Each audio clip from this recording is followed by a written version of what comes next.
बड़े बड़े विद्वानों को बुलाएं, उनके उपदेश रूपी अमृत को सुने, जिससे कर्ण विवरों से हमारे आत्मा में बैठा हुआ वो परमात्मा श्रवण करे और प्रेरित करे हमारे बुद्धि को।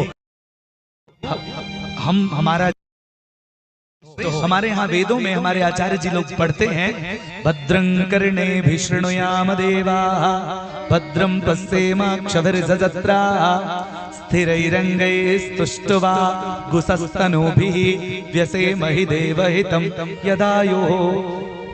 भद्रम करने भी, कानों से भद्र सुनो, भद्र यानी श्रेष्ठ शुभ सुनो, और अक्षभी भद्रम पश्येम, आंखों से शुभ देखो। जैसा देखोगे वैसे ही मन में विकार आएगा, जैसा सुनोगे वैसी ही बुद्धि होती चली जाएगी। इसलिए जब सत्संग सुनोगे तो मन पावन होगा, और जब कुसंग में रहोगे, गंदी गंदी फिल्मों को देखोगे तो मन भी विकृत होता चला जाएगा। इसको कोई बचाने वाला नहीं है।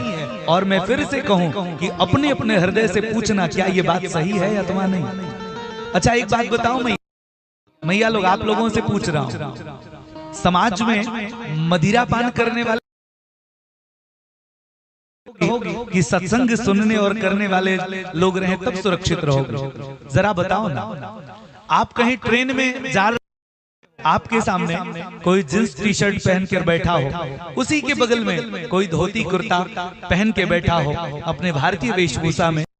आपको अगर इस प्लेटफॉर्म पर उतर के पानी लेने जाना हो तो आप अपना बैग किसके हवाले करोगे?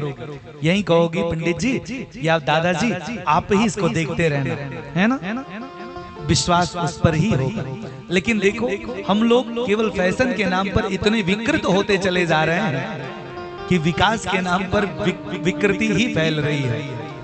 सुविधाओं के नाम पर हम लोग अपना ही पतन कर रहे हैं।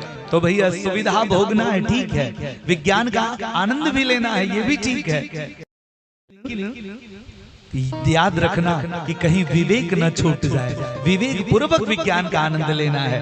विवेक होकर अगर विज्ञान का आनंद लोगे, एक्सीलेटर अगर बाइक में जब बहुत ज्यादा हो जाएगा और ब्रेक नहीं रहेगा तो गाड़ी कहाँ जाएगी? एक्सीडेंट कर जाएगी। उसी तरीके से भैया ये धर्म में भी दो बातें हैं, एक एक्सीलेटर है और एक ब्रेक है। क्या क्या कहा? एक विधि है और एक निषेध है। धर्म क्या करना चाहिए ये सिखाता है, और क्या नहीं करना चाहिए ये भी सिखाता है धर्म। इसलिए विधि का भी पालन करो और निषेध का भी पालन करो। मेरे कहने का भाव सिर्फ इतना कि नंद बाबा आज अपने मित्र के दुख में दुखी हैं और